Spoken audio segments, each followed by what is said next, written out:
fisiológicas e alimentação na gestação. Para quem não sabe, eu sou nutricionista, tá? Tenho algumas... Ops, tá dando microfonia, pronto. Tenho algumas especializações e atualmente estou no mestrado de Fisiologia da UES, certo? Se o Edlo perceber que tem muitas perguntas e talvez não dê tanto tempo para eu responder durante a apresentação, alguns ele vai deixar para o final, tá certo? Então, vamos lá. Então, só trazendo aqui os tópicos da apresentação de hoje. Vou falar sobre os estágios fisiológicos da gestação, alterações fisiológicas, avaliação nutricional, que a gente, nutricionista, precisa trabalhar muito. Eu sei que tem um público muito diverso de cursos aqui, mas é interessante vocês pelo menos saberem o que a gente precisa fazer para avaliar uma gestante, né? Os requerimentos nutricionais, algumas complicações na gestação e quais as condutas que a gente pode ter, necessidades de vitaminas e minerais e outros cuidados na gestação. Então, eu vou começar um pouco sobre o ciclo menstrual. Vocês viram nas primeiras palestras, começando aqui do 14º dia do ciclo, onde a gente vai ter a ovulação, acontecendo principalmente pelo efeito do FSH e do pico do LH, a gente vai ter a ovulação. Juntamente com a ovulação, a gente tem a formação do corpo lúteo. Esse corpo lúteo vai produzir progesterona e estrógeno para que o endométrio ele consiga suportar uma possível gestação, para que ele fique espesso.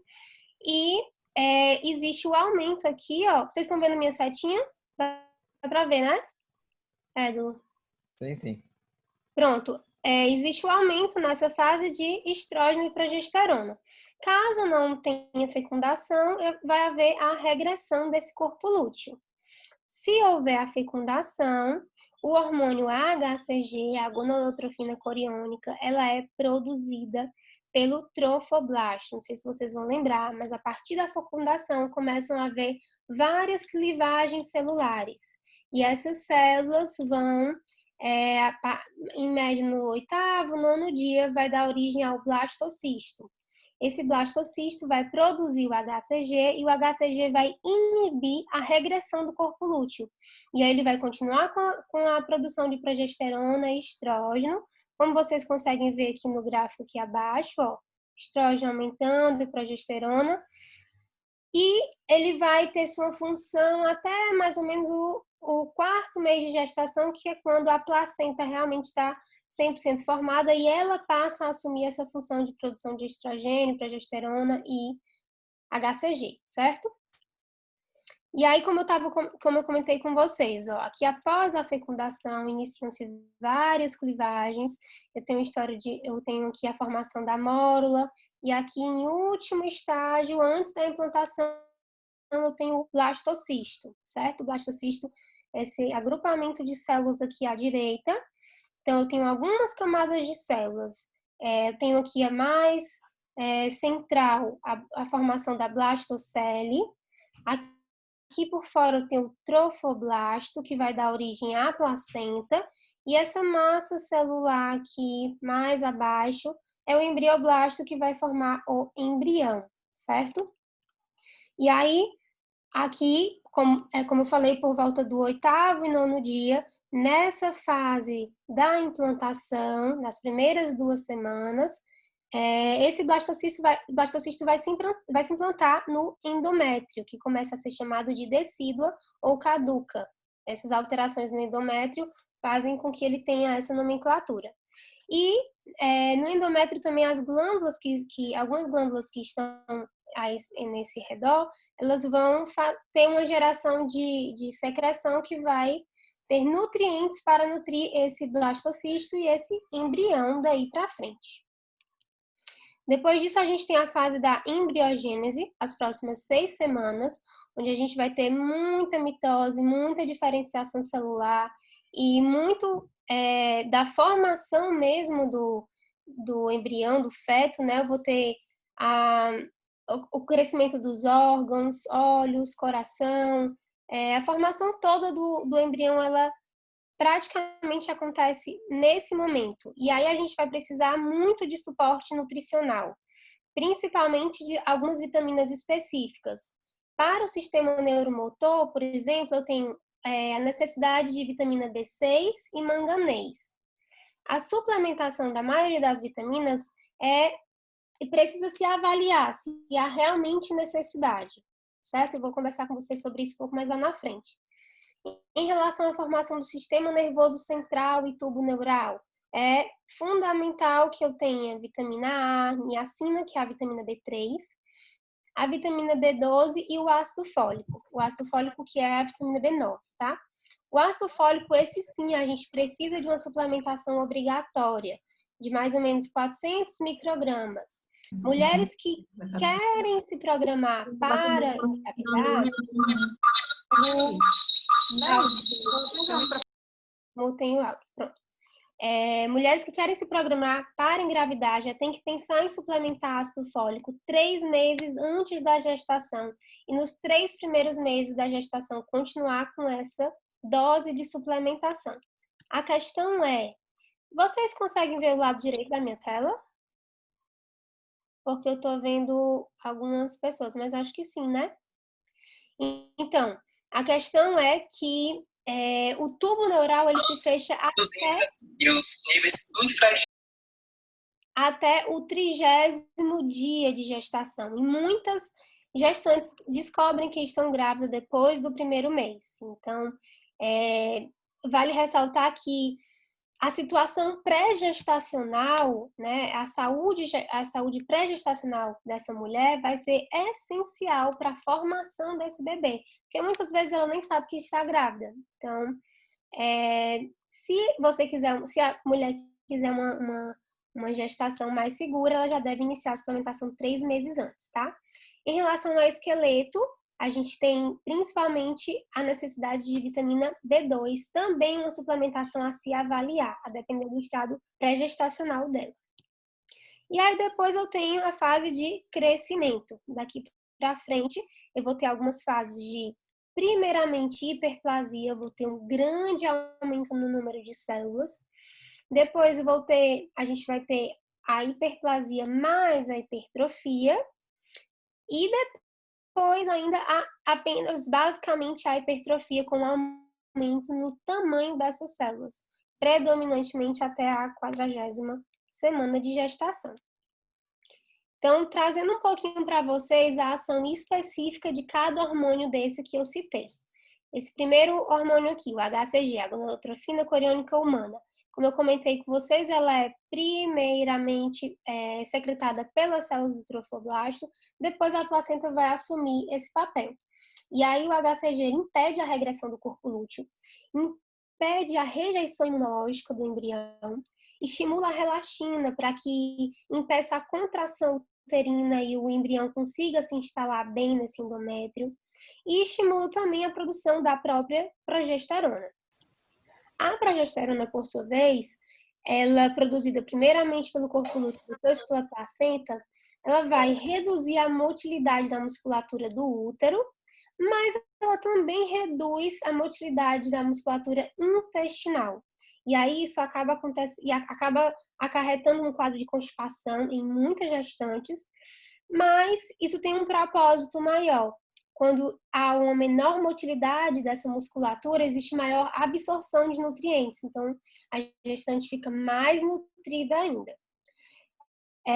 A progesterona também favorece a deposição materna de gordura, aumenta a excreção de sódio, existe uma interferência no metabolismo do ácido fólico, por isso também que a gente aumenta a necessidade de ácido fólico nesse período, e a progesterona também estimula o apetite na primeira metade da gestação, que é quando as gestantes realmente vão conseguir comer, porque antes disso eu vou conversar com vocês, elas não têm tanto apetite assim.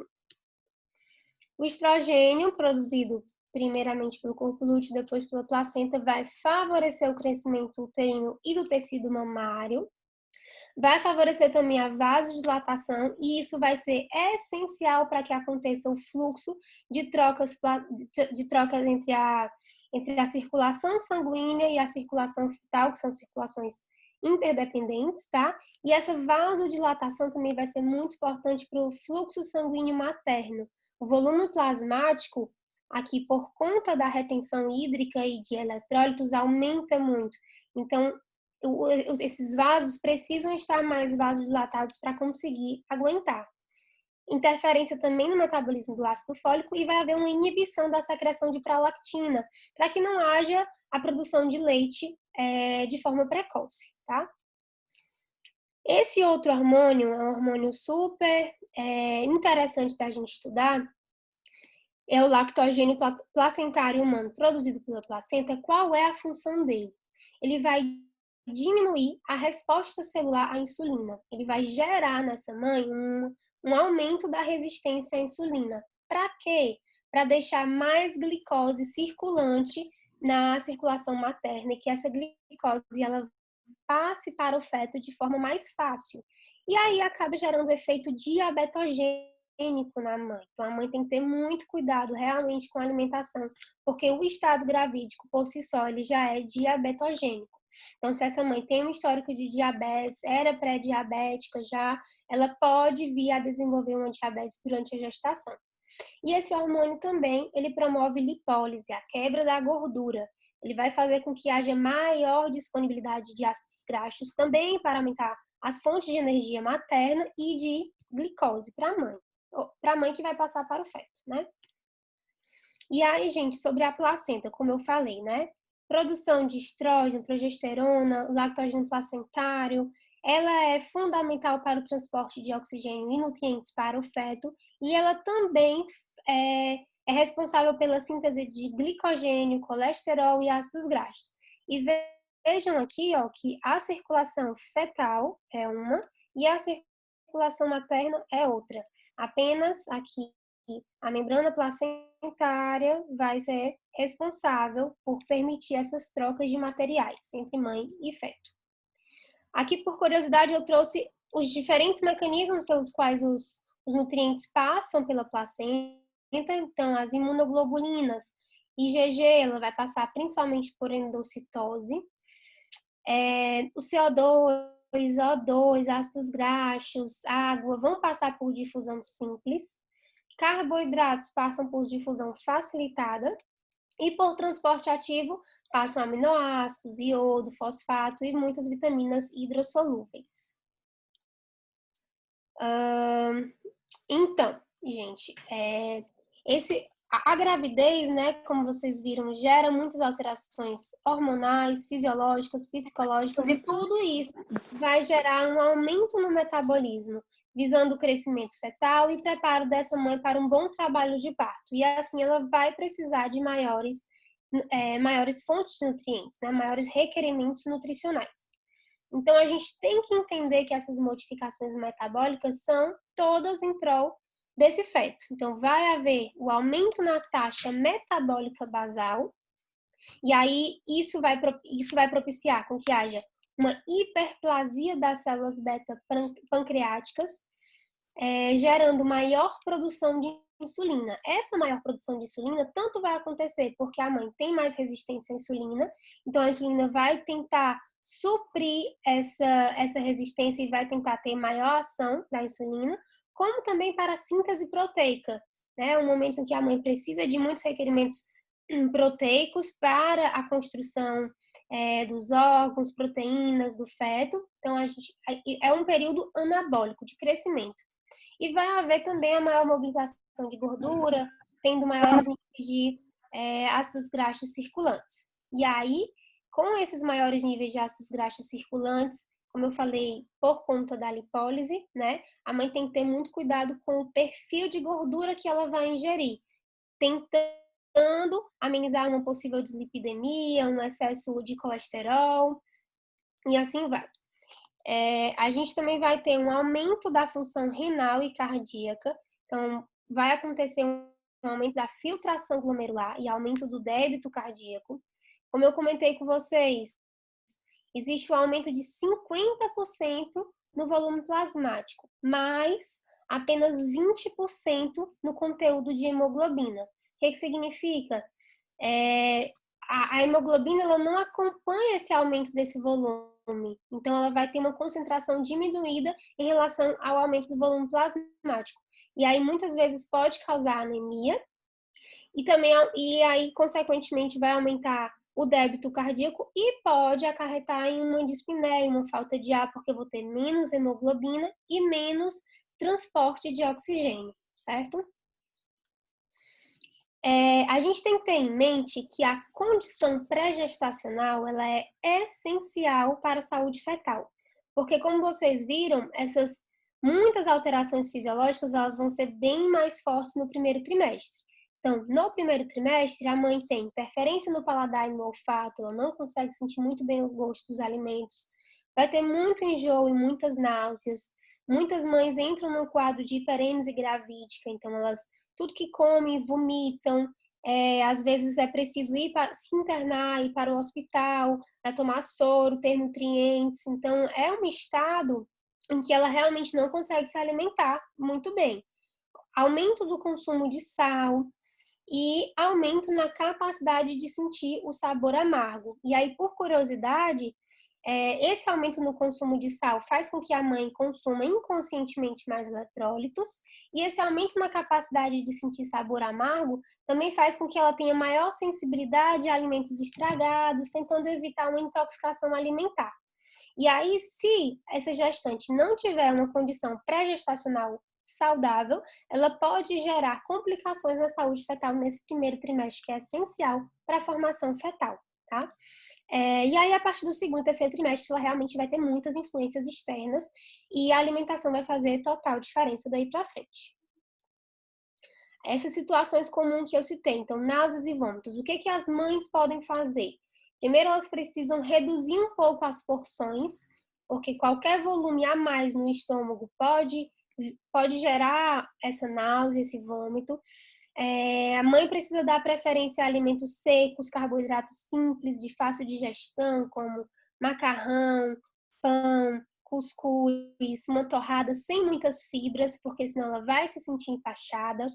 Um menor teor de gordura, para que também não lentifique muito a velocidade com que vai haver a digestão, né? E é, E já existem alguns trabalhos que trazem que o consumo de gengibre ele é realmente benéfico nesse quadro de náuseas e enjoos. E eu vou depois passar o artigo para vocês, é bem interessante. Azia e pirose, azia que é a pirose, né? É um quadro também bastante frequente, só que mais para o final da gestação, por conta justamente da posição desse feto, ele empurra todo o trato gastrointestinal, então a mãe, com pouca coisa, ela pode talvez ter um refluxo, sentir o ácido, então essa mãe ela precisa comer mais devagar. Qualquer situação de estresse pode piorar a azia. Não ingerir água durante as refeições, e também não é necessário restringir alimentos ácidos, como muitas pessoas recomendam, certo? Outra coisa seria não comer e não ir deitar, tentar passar um tempo ainda sentada para evitar esse refluxo e essa azia. Em relação à constipação intestinal, que eu citei para vocês, é algo muito comum, até mesmo em não gestantes, né? Hoje a população, eu até mesmo na minha prática clínica vejo muitas pessoas com constipação crônica. Existem alguns critérios que eu vou falar para vocês, mas principalmente por conta de todas as alterações fisiológicas, a gestante ela tem a propensão maior a ter constipação. E aí não é eu vou no banheiro um dia sim, um dia não, pronto, estou constipada. Não é assim, existem alguns critérios diagnósticos. Então, essa gestante, se ela evacuar de 3 ou menos vezes por semana, se ela tiver sensação de dificuldade ao evacuar, se as fezes forem pequenas e endurecidas, e se ela tiver uma sensação de evacuação incompleta. Então, se ela tiver todos esses critérios diagnósticos, realmente ela tem uma constipação intestinal. E aí é muito necessário que a mãe se policie para ter uma maior ingestão de água, verduras cruas e frutas, alimentos integrais, principalmente alimentos que tenham fibras solúveis e insolúveis, né? Eu acho que tem vários alunos aqui que não são nutricionistas ou não são médicos também, tem vários outros cursos. Mas as fibras, elas são divididas em solúveis e insolúveis. As solúveis, elas formam um bolo fecal maior, elas lentificam a velocidade da motilidade intestinal. Já as fibras insolúveis, elas aumentam o peristaltismo intestinal. Então, quanto mais cascas de frutas, quanto mais verduras cruas elas consumirem, melhor, tá? E ao contrário do que se imagina, gente, por exemplo, a aveia é um grão que tem muita fibra solúvel. Então, a gente tem que ter cuidado com o tipo de fibra que se vai ingerir, tá? E prática de exercício também ajuda muito no trato gastrointestinal. E aí, diante disso, a gente precisa ter alguns cuidados nutricionais e alguns objetivos para isso, né? Então, para esse cuidado nutricional, a gente vai precisar adequar o estado nutricional da gestante, pensando no pré-gestacional e no atual, para prevenir as complicações fisiológicas. A gente pode tentar modular esse controle glicêmico e tentar manter os níveis pressóricos. Todo esse cuidado vai tentar fazer com que esse parto seja a termo entre 37 e 41 semanas. É o período esperado de parto. Se for antes disso, esse bebê pode nascer prematuro. Se for depois, ele já pode entrar em sofrimento fetal. Então, fazer de tudo com que essa gravidez seja saudável e a termo. Recém-nascidos com peso adequado, de 2,5 kg até 3,9, passando de 4, esse bebê já é macrossômico, então ele já pode vir com alguns problemas metabólicos. Melhorar o desenvolvimento infantil durante os 1.000 dias. Esse período da gestação é imprescindível para construção desse feto, né? Até os 2 anos de idade. Então, esses 1.000 dias, eles são essenciais. E visando a integralidade da mulher, tá? Então, para isso, a gente precisa partir de uma avaliação nutricional. E aí, como é que a gente faz a avaliação nutricional? Muitas pessoas acham que a gestante tem que ganhar. A gestante nunca vai perder peso, tá? Ela pode até perder peso no primeiro trimestre, porque ela vai ter muitas náuseas, muitos vômitos, mas é algo involuntário. A gestação é um estado anabólico, então ela vai ter construções, né? E muitas pessoas pensam que a gestante tem que ganhar 9, 10, máximo 11 quilos, não é por aí. Se a gestante tiver um estado pré-gestacional adequado, aqui ó, um IMC, que é o IMC, para quem não sabe, o peso dividido pela altura ao quadrado, me dá um resultado que, se ele estiver na faixa ótima, entre 18,5 e 24,9, ela está adequada. E aí ela tem de 11,5 a 16 quilos para ganhar. Claro que a gente não precisa trabalhar com faixa de ganho de 16 quilos, porque essa gestante vai ter muita dificuldade na perda de peso, na retomada do corpo. Mas a gente também não precisa trabalhar na faixa mínima, certo? Se essa gestante tiver baixo peso, ela vai precisar ganhar mais peso, né? Chegando aí até 18 quilos.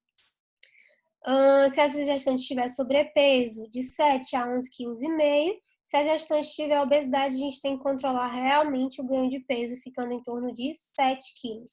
E aí o acompanhamento do ganho gestacional, ele se baseia aqui, nessas duas colunas. No primeiro trimestre, nas 14 primeiras semanas, a gente coloca em média essa meta de ganho de peso, mas muitas gestantes perdem peso nesse período. Então, a gente se baseia muito nessa segunda coluna aqui, no segundo, terceiro trimestre, onde calcula-se meio quilo, 400 gramas por semana, um ganho semanal, tá? E aí, como é que a gente vai fazer o acompanhamento se essa gestante realmente está ganhando um peso adequado?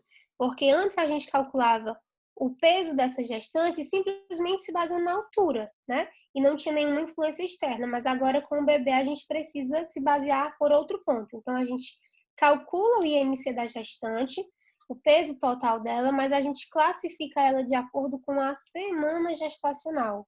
Então, se essa gestante tiver com IMC de 22 aqui, bem baixinho. Na semana gestacional 32, essa gestante ela está abaixo peso. Então, é aí que a gente consegue classificar como é que está o ganho de peso adequado ou não da gestante. E aí, em relação às recomendações nutricionais, né? Eu sei que muitos aqui não são nutricionistas, então eu vou dar uma visão geral do que a gente precisa fazer para entender o gasto calórico dessa gestante. Então, eu vou ter um valor energético total a se calcular, que ele é calculado a partir do gasto energético da gestante mais o adicional da gestação. O gasto energético dessa gestante, aqui, ó, gasto energético total, é calculado a partir da taxa metabólica basal. Como eu falei para vocês, a taxa metabólica basal ela vai estar aumentada, vezes o fator atividade física. Seria muito interessante se todos nós pudéssemos ter acesso ao aparelho que calcula a taxa metabólica basal pela respiração da gestante, né? Mas nem todo mundo tem. Então, a gente faz uma fórmula preditiva. A fórmula é essa daqui. E a gente usa o peso pré-gestacional dela. Se essa gestante não estiver com o peso pré-gestacional adequado, se ela estiver obesa, por exemplo, a gente supõe um peso em que ela estaria saudável, para que a gente calcule essa taxa metabólica basal a partir de um peso saudável e a gente não acabe acrescentando caloria demais na gestante, tá? E aí a gente pega esse cálculo da taxa metabólica basal, multiplica pelo fator atividade física, se é leve, se é ativo, se é vigoroso, e adiciona esse acréscimo aqui, que no primeiro trimestre é de 85 calorias, no segundo trimestre 285 e no terceiro trimestre 475, já vai aumentando, né?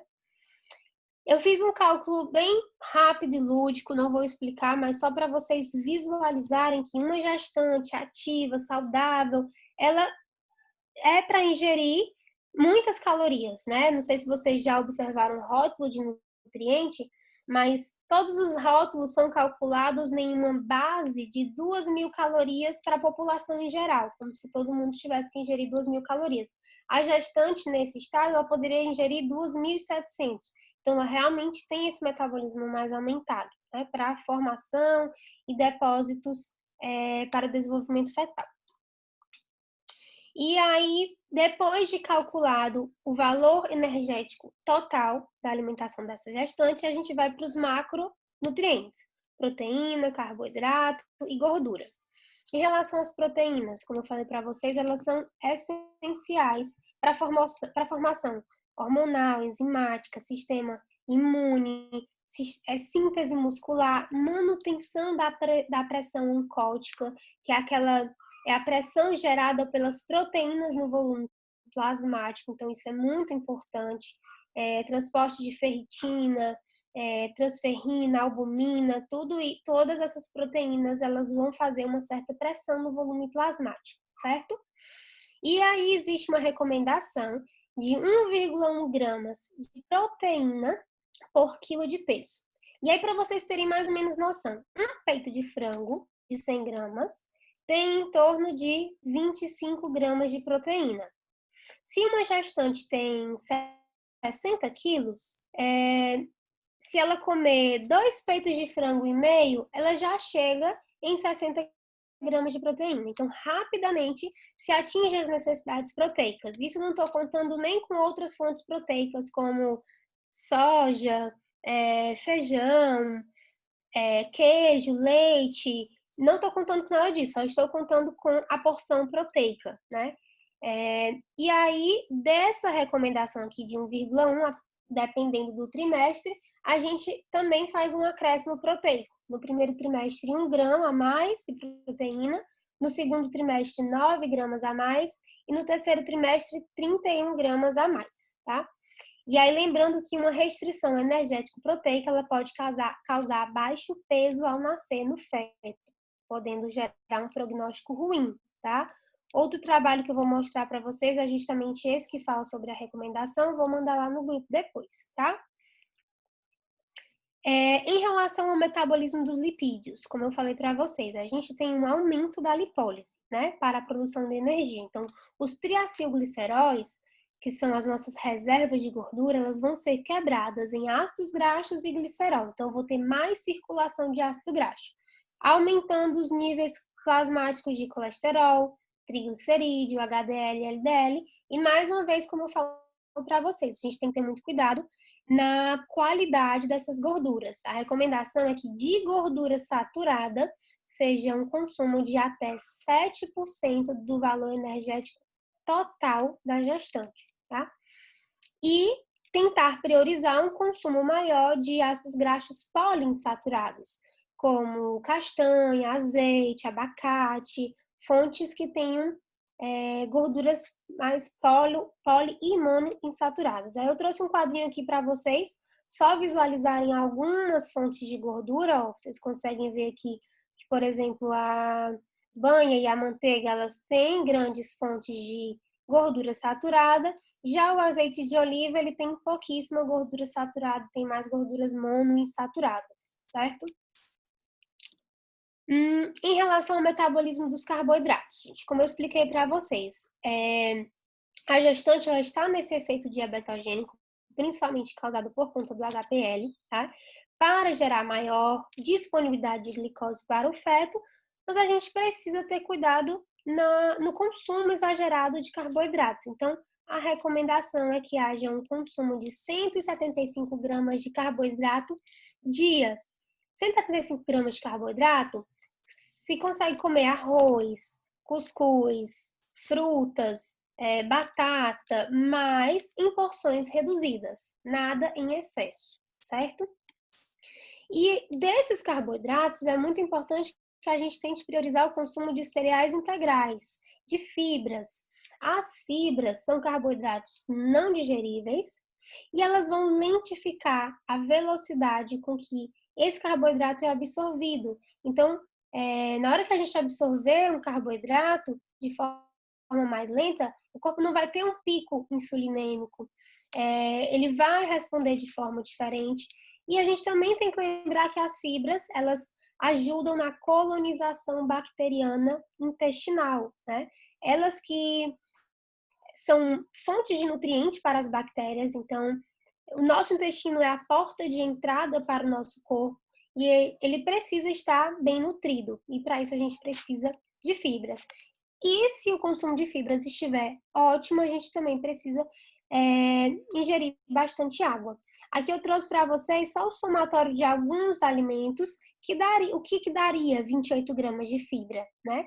Então, uma concha de feijão, mais 2 colheres de sopa de abacate, mais 2 fatias de pão integral, mais vegetal, não precisa ser couve-manteiga, mais uma fruta, mais uma colher de sopa de aveia. Então, tudo isso a gente conseguiria atingir 28 gramas de fibra por dia. Não é tão fácil as pessoas terem esse hábito hoje. E aí a gente tem que conversar muito com a gestante sobre mudança de hábito, né? Mudança de tentar incluir alimentos com mais fibras. Se ela não aceitar, talvez uma suplementação de fibras caiba nesse momento. E aí, trazendo um pouquinho de algumas complicações na gestação que podem ser desenvolvidas. Diabetes gestacional é um quadro comum que algumas gestantes acabam desenvolvendo. Mesmo se essa gestante já for saudável, ela pode sim gerar uma diabetes gestacional, dependendo da forma e da quantidade que ela consome carboidratos, né? A gestação por si só, ela já é diabetogênica e existe um aumento da glicose circulante, existe uma hiperglicemia e a insulina não consegue dar conta. E aí, essa hiperglicemia de forma crônica, ela pode gerar a diabetes gestacional.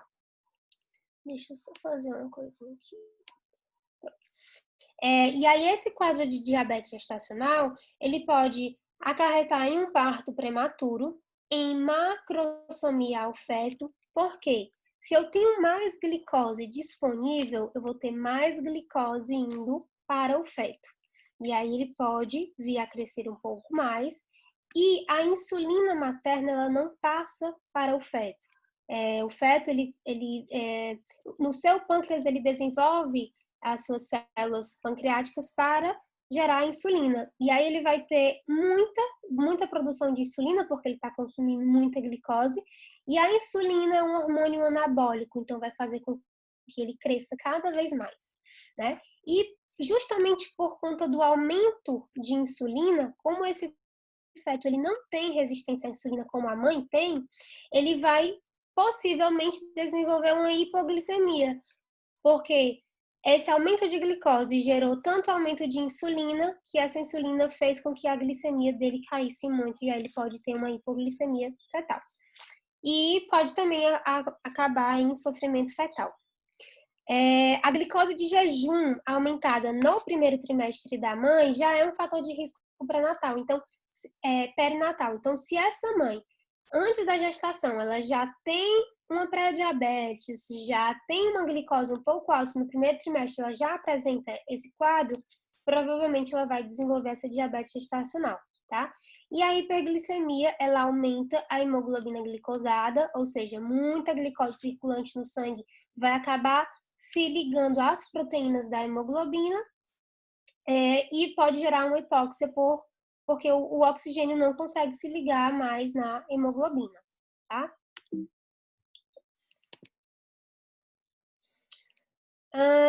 Aí eu trouxe aqui alguns critérios para a gente acabar não confundindo a diabetes mellitus, diabetes instalada, da diabetes mellitus gestacional, tá? Aqui eu tenho uma diabetes mellitus antes da gestação, que já foi diagnosticada. Tem uma diabetes mellitus gerada durante a gestação. É uma diabetes onde a gente verifica que se a glicemia materna estiver acima de 126, já é um fator de preocupação. E aí essa gestante passa por um teste, o teste oral da glicemia, onde ela recebe 75 gramas de glicose e após 2 horas a glicemia dela é medida. Se a glicemia dela der mais de 200, a insulina não está fazendo efeito, então ela está tendo uma hiperglicemia e está instalado o quadro de diabetes mellitus. Se ela tiver uma hiperglicemia e nesse teste de tolerância oral à glicose não der maior do que 153, mas também não der maior que 200, ela tem uma diabetes mellitus gestacional, que pode ser um quadro reversível. Em relação à recomendação de carboidratos dessas situações, a gente tem que ter um controle maior, tá? Fazendo com que a recomendação seja de 45% a 60% das calorias totais advindas de carboidrato. Normalmente a gente trabalha com uma faixa um pouco menor, de 45%. E a recomendação para uma mãe que não tem diabetes é de 175 gramas. Mas para a mãe com diabetes, ela é em torno de 130, 140, não menos do que isso, para que não baixe muito a glicose circulante, né? E em relação às gorduras, recomendação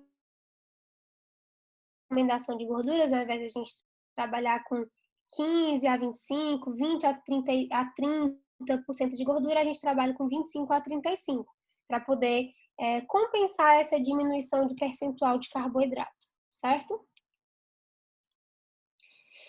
Outra complicação muito comum na gestação, a pré-eclâmpsia, tá? E aí, para a gente falar de pré-eclâmpsia, a gente precisa entender a diferença de hipertensão. A hipertensão crônica, ela é diagnosticada antes da gestação, né? Com um quadro em que a pressão sistólica é 140 milímetros de Hg por uma pressão diastólica de 90. Se essa hipertensão for gestacional, esse diagnóstico acontece após a 20ª semana.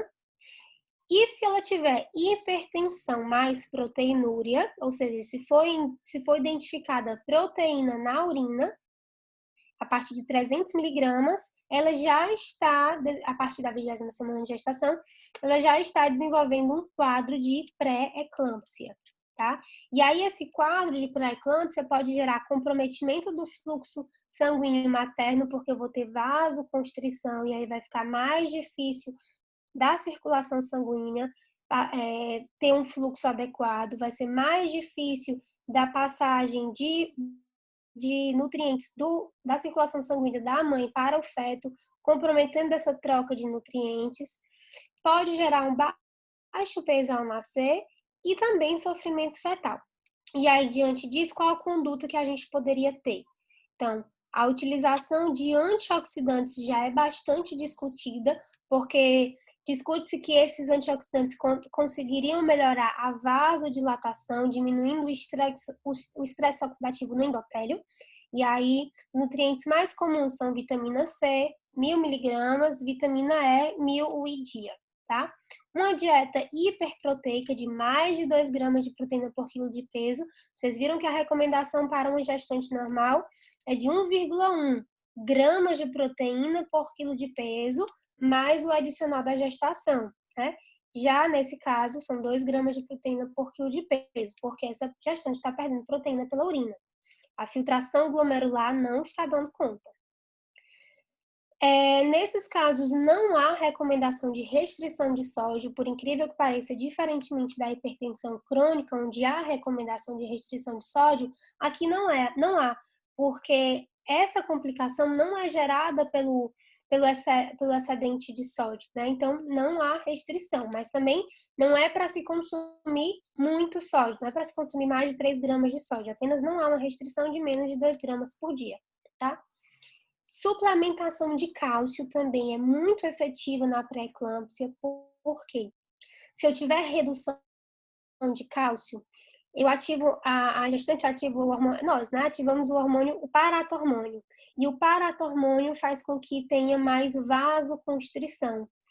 Se eu aumento o nível de cálcio, né, eu consigo ter uma maior vasodilatação, e aí por isso a suplementação de cálcio. Evitar lipídios saturados, né, e ácidos graxos trans, são essas as condutas para quem tem pré-eclâmpsia. E aí, em relação às principais vitaminas e minerais. As principais que eu coloquei aqui foram as que eu comentei no comecinho da apresentação, né? São as primordiais para o desenvolvimento fetal. Então, a vitamina A, né? A vitamina A, até para quem não é gestante, ela é essencial para a diferenciação celular, para a repitelização da pele. Ela participa dos sistemas antioxidantes e do sistema imunológico, tá? Eu trouxe aqui para vocês terem mais ou menos uma noção o que que se propõe de recomendação de vitamina A dia para gestante. Para gestante seria em volta de 770 microgramas de vitamina A dia. E aí eu trouxe uma mini tabelinha aqui para vocês, que alguns alimentos específicos, eles já têm boas fontes de vitamina A, então possivelmente esse é um nutriente que não precisa suplementar se a gestante já consumir alguns certos alimentos, tá? A vitamina B6 é essencial para ela é coenzima de diversas reações enzimáticas, né? Ela é essencial para a formação do sistema nervoso e ela participa do metabolismo proteico. A recomendação de vitamina B6 não é tão alta, é em torno de 1,9 miligramas. A sua UL, gente, ó, a UL é o limite máximo de recomendação, seria de 100 miligramas, né? É um limite bem extenso. Aqui, de 1,9, a gente consegue visualizar aqui que vários alimentos têm vitamina B6 e facilmente a gestante também conseguiria atingir essas necessidades de vitamina B6, talvez não precisasse de suplementação. Em relação ao tão famoso ácido fólico, né, vitamina B9, ele ajuda a prevenir anemia megaloblástica, ajuda na replicação celular e síntese proteica, e ele, como eu já falei, é essencial na inadequação do tubo neural e má formação do cérebro. Muitas vezes, eu vou passar aqui, depois eu volto a esse slide, muitas vezes a gente não entende por que se fala muito sobre ácido fólico. O ácido fólico é importante para o tubo neural, é importante, mas a gente não entende por quê. E eu vim tentar trazer aqui para vocês essa explicação, tá? Então, o folato, o ácido fólico, ele entra nessa via aqui. Vocês não precisam se assustar com esse quadro todo, tá? Foquem nas setinhas aqui. O folato ele vai virar tetraidrofolato, depois ele vira metil tetrahidrofolato. É até uma curiosidade que quando a gente suplementa ácido fólico, a gente suplementa na forma de metilfolato, justamente para ele já ser suplementado de forma mais ativa. E aí depois que ele vira 5-metil tetraidrofolato, juntamente com a vitamina B12, são essenciais para que a homocisteína tenha a conversão em metionina. E essa metionina, só uma coisa, para quem não sabe, a homocisteína é um marcador de risco cardiovascular, tá? Então é muito importante essa conversão. E aí a metionina ela vai se converter em SAMe, que é a S-adenosilmetionina, e o SAMe vai ser essencial para a formação e metilação do DNA, para que haja o processo transcricional correto, para que o código genético esteja correto e a gente não tenha tantos prejuízos assim no processo de neurulação. Então é por isso que se fala tanto sobre o folato. E aqui, ó, só para vocês visualizarem, a vitamina B6 também participa aqui. Então, se tiver deficiência de vitamina B6, toda essa via também vai ter um comprometimento, tá? Então, em relação à suplementação, a recomendação é que seja de 600 microgramas de ácido fólico, mas a suplementação é de 400 microgramas, porque o resto dos 200 a gestante conseguiria facilmente através da alimentação. E aí aqui o quadrinho que eu trouxe só para vocês verem, ó, vários alimentos também têm ácido fólico, talvez a gestante não conseguiria chegar nessa recomendação de 600 microgramas, e aí por isso que essa suplementação é de 400 microgramas, certo? Gente, esqueci de falar uma coisa muito importante para vocês. O ácido fólico, ele vem das fontes alimentares, mas ele também é produzido lá no intestino. Também, ácido fólico, vitamina B9, também é produzida por síntese microbiana. E daí, mais uma importância do intestino estar saudável, do equilíbrio das bactérias intestinais estarem saudáveis, do consumo de fibras estarem em dia, porque não só a vitamina B9, mas outros nutrientes, vitaminas e nutrientes são produzidos lá no intestino, certo? Vitamina B12. A vitamina B12, como vocês viram lá no circuito que eu mostrei para vocês, ela juntamente com a vitamina B9 vai ser essencial para a metilação do DNA. Ela também previne a anemia megaloblástica, previne neuropatia e reduz os níveis de homocisteína. Lembre, a homocisteína precisa se converter em metionina, tá?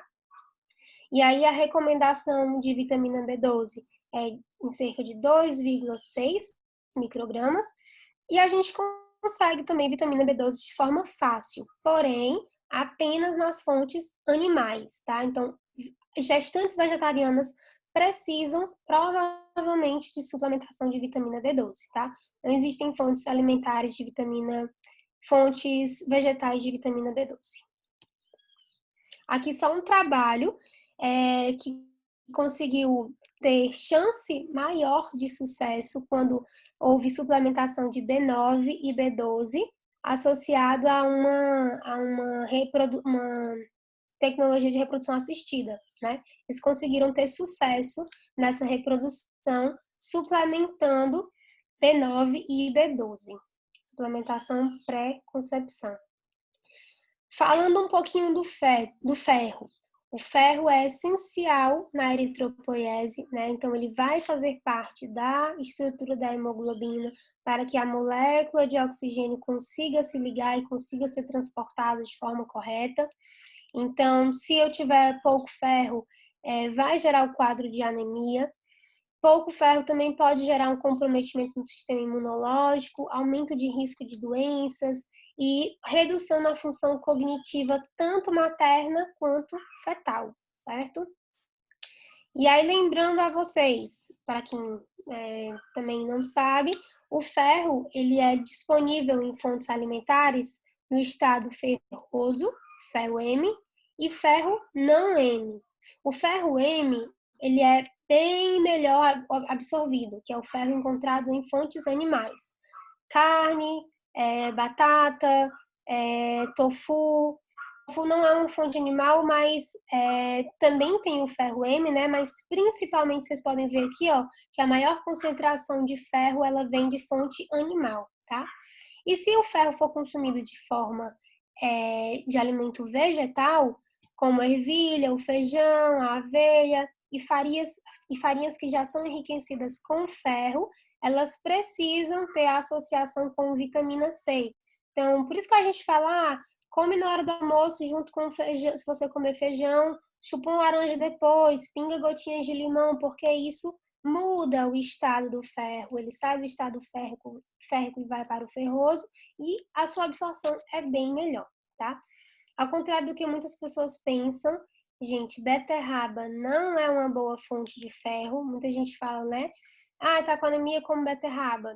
Não é, tá? Apesar, ainda lembrando que o ferro da beterraba vai estar no estado não M e ele, em 85 gramas de beterraba, é muita beterraba, e só tem 0,68 miligramas de ferro, tá? E aí aqui, ó, vocês podem ver, a recomendação de ferro para uma gestante, ela é bem alta, 27 miligramas. Para uma pessoa normal, é em torno de 18, então quase 10 miligramas a mais é muita coisa. Por isso que é tão importante a suplementação de ferro. E aí o Programa Nacional de Suplementação de Ferro estabeleceu que gestantes precisam de suplementação obrigatória de 40 miligramas de ferro mais 400 miligramas de ácido fólico. O SUS provê isso, né? Então, se você é gestante e quer ir a algum posto de saúde e pedir, você pode pedir a sua suplementação de ferro e ácido fólico, tá? Outra coisa interessante também que o Ministério da Saúde fez, existe uma resolução desde 2002 que obriga que as farinhas elas tenham, sejam suplementadas com ferro e ácido fólico, também para aumentar a disponibilidade de ferro para a população em geral, né? E falando aqui um pouquinho sobre o cálcio. O cálcio ele é muito importante para o crescimento e desenvolvimento fetal, saúde óssea. E como eu falei para vocês, o baixo consumo de cálcio ou a não suplementação pode gerar um quadro de pré-eclâmpsia, certo? Durante a gestação, o cálcio ele tem uma maior absorção no intestino, principalmente porque as células da placenta elas sintetizam a forma mais ativa da vitamina D, o que aumenta a sua absorção. Tanto porque a motilidade intestinal vai estar mais lenta, então tem como é que eu vou dizer, uma maior adesão do cálcio à parede intestinal e também existe uma maior absorção por conta dessa vitamina D ativa, tá? Aqui a recomendação de cálcio não é diferente das pessoas que não são gestantes, das mulheres não gestantes, então continua 1.000 miligramas por dia. E as fontes de cálcio não são tão difíceis. Essa recomendação não é tão difícil de se atingir. Um iogurte tem 244 miligramas, um copo de leite tem 300, então se essa pessoa for adepta e gostar de leites e derivados, ela facilmente vai ter sua injeção de cálcio suprida, certo? E aí sobre a vitamina D, né? A vitamina D, que, como eu falei, a vitamina D ativa, ela também ajuda na absorção do cálcio. A gente precisa de uma concentração de vitamina D ótima sanguínea de 30 nanogramas por mililitro. E aqui só para vocês entenderem, ó, o que eu falei para vocês. Esse estado aqui da vitamina D é o estado mais ativo. A vitamina D tem duas fontes, né? Fonte alimentar e fonte solar. Se a gente depender só da fonte solar, a gente tem aqui na pele a 7-dehidrocolesterol, ele é transformado em colecalciferol, passa pelo fígado, passa pelo rim e vira ativa. Se for pelo intestino, a gente já chega diretamente nessa fonte, depois vem para cá, tá? A recomendação diária de vitamina D é de apenas 5 microgramas. E de fontes alimentares a gente consegue facilmente. Porém, se essa gestante ou se essa pessoa que não está gestante estiver deficiência de vitamina D, dificilmente, na verdade, ela não vai conseguir atingir os níveis ótimos de vitamina D apenas com a recomendação diária. Ela precisa de uma suplementação bem maior. E aí eu trago aqui para vocês esses trabalhos que usam cerca de 2.000 UI por dia. Para quem não sabe, gente, 5 microgramas equivale a 200 UI, certo? Ó, a recomendação diária de 5 microgramas equivale a 200 UI. Então, para ser 2.000 UI, teriam que ser 50 microgramas para ser 2.000 UI, tá? E essa seria mais ou menos a recomendação. Isso para nutricionistas, tá? Médicos podem usar doses muito maiores, doses de ataque, dependendo da necessidade do caso. Do caso, né? A gente precisa só ter cuidado que doses acima de 4.000 I, elas podem gerar riscos de hipercalcemia, como o cálcio facilita muito a absorção, como a vitamina D facilita muito a absorção do cálcio, pode gerar uma hipercalcemia ou até mesmo uma hipercalciúria, apresentar filtração glomerular não dá conta e a gente ter presença de cálcio na urina. Bom, um outro nutriente muito, muito importante na gestação, que não é tão falado, é o ômega 3. O ômega 3, que é um ácido graxo essencial, poliinsaturado de cadeia longa, essencial, ou seja, nós não produzimos, principalmente o feto, né? Então, a gente precisa de suplementação de ômega 3, porque a gente consegue pouquíssimo nas fontes alimentares. Existem peixes que têm ômega 3, mas é muito difícil a gente conseguir um peixe que seja criado de forma correta, que não tenha mercúrio nesse peixe, então é muito difícil.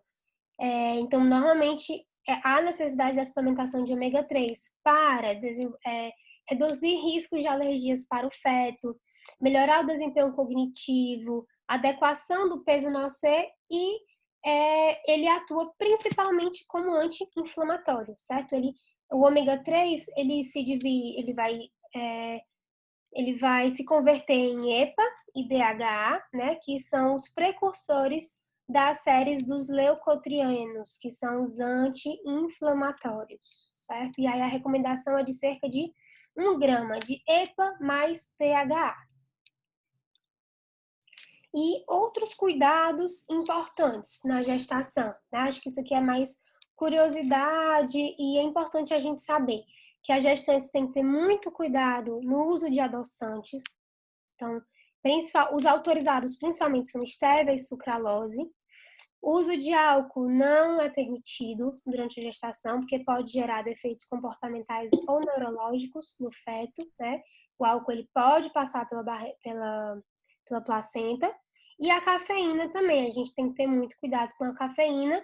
Não é proibido o consumo de café, de cafeína, mas o seu consumo deve ser de até 200 miligramas de cafeína dia, cerca de 350 ml de café por dia, certo? Umas 2 xícaras no máximo, tá? Gente, essas são as literaturas que vocês podem encontrar todas essas informações. Quem quiser já pode bater print. Alguns artigos que eu citei, alguns trabalhos que eu citei, eu vou estar disponibilizando para vocês no grupo. E é isso, muito obrigada. Se alguém tiver alguma dúvida, o Edno tá aí no chat, né, Edno? Então, assim, quem vai lhe passar as perguntas vai ser nosso colega Alessandro. Vou responsável por olhar o chat. Mariana. Mariana. Oi. Mariana, tá me ouvindo? Tô ouvindo. Tô vendo todos agora. A gente tem algumas perguntas. A primeira é da Cristefânia. Ela perguntou o seguinte: partindo do pressuposto que o ácido fólico é essencial para o início das gestações, quais implicações futuras em uma gestante que não fez uso por comparecer ao pré-natal tardiamente? Pronto, é como eu falei. Muitas gestantes descobrem a gravidez segundo mês, terceiro mês. Então, muitas gestantes não usam ácido fólico mesmo. E, às vezes, não tem nenhuma repercussão para o feto. Se ela tiver um estado pré-gravídico, bom, né? Se ela tiver um consumo adequado de vitaminas, provavelmente ela não vai ter nenhuma repercussão, não vai gerar nenhuma repercussão nesse feto. Mas se ela não tiver nenhuma fonte, nenhum estoque de vitamina B9, como eu falei, a vitamina B9 também é produzida lá no intestino, então se ela tiver um desequilíbrio intestinal muito grande, o problema vai ser a má formação do tubo neural, né? E aí ele se forma até o 30º dia de gestação, e aí não tem muito o que fazer. Então, mulheres férteis precisam se cuidar. A próxima pergunta também é dela, e ela perguntou se a DM gestacional pode permanecer após a gestação ou se ela regride. Pode. Se a gestante ela não se cuidar, essa diabetes gestacional ela pode continuar assim e não ter mais retorno, porque essa resistência insulínica pode gerar uma falência nas células beta-pancreáticas, né? Porque a insulina vai ser produzida, não vai ter ação, e aí chega um ponto em que há falência das células beta, e aí ela pode até ter uma diabetes que não tem mais volta. A Thaís perguntou por que é importante evitar um pico de insulina na hora de uma refeição. Para gestante ou para... Tá, vamos lá. O pico insulínico, ele poderia propiciar uma hipoglicemia de rebote. Então, a mãe ela pode ter tonturas, pode ter desmaio, porque se ela tiver uma insulina muito alta e essa insulina conseguir fazer efeito, eu vou ter muita glicose entrando para dentro da célula e deixando pouca glicose circulante. E aí, tanto para o feto isso vai ser ruim, tanto para a mãe que vai baixar demais e ela pode ter tonturas, enfim. A próxima pergunta é da Cristefânia, novamente. Ela perguntou se nos casos de reprodução assistida, se o ácido fólico é prescrito antecipadamente. Antecipadamente. Aquele estudo que eu também posso disponibilizar para vocês, ele foi suplementado pré-concepção, 3 meses antes. E a última pergunta que a gente tem aqui é se, dentre as mudanças que ocorrem na gestação, o que poderia explicar uma tendência a ter trombofilia na gestação e se a suplementação de vitamina D é recomendável? Trombofilia? Isso. Normalmente a trombofilia é algo relacionado mais à genética, né?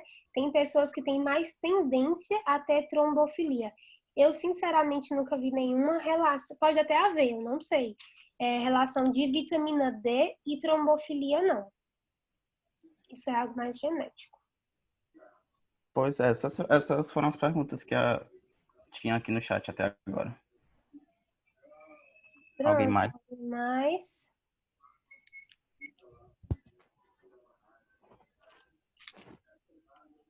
Alguém tem mais alguma pergunta, dúvida?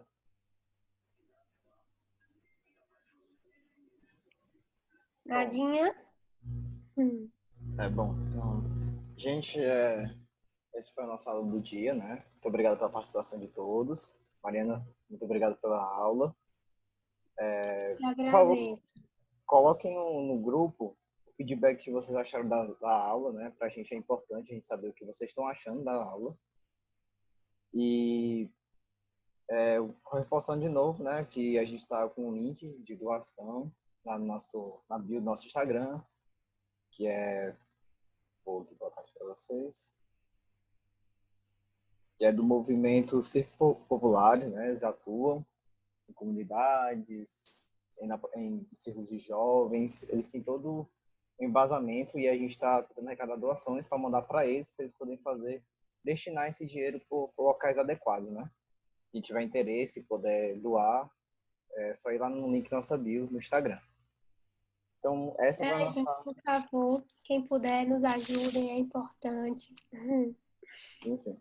A nossa próxima aula vai acontecer no dia 10, né? Vai ser o mestrando Rodrigo, né? Espero que todos venham participar e assistir a nossa aula. E é isso, gente. Muito obrigado. Mariana, quer falar alguma coisa? Oi. Não, gente, eu quero só agradecer a disponibilidade de todos. Eu deixei meu contato, não sei se vocês chegaram a ver, mas eu tô lá no grupo, então quem quiser também deixar alguma outra dúvida ou conversar um pouquinho mais comigo, eu estou à disposição, tá bom? Muito obrigada. Pois é isso, gente. Até a próxima.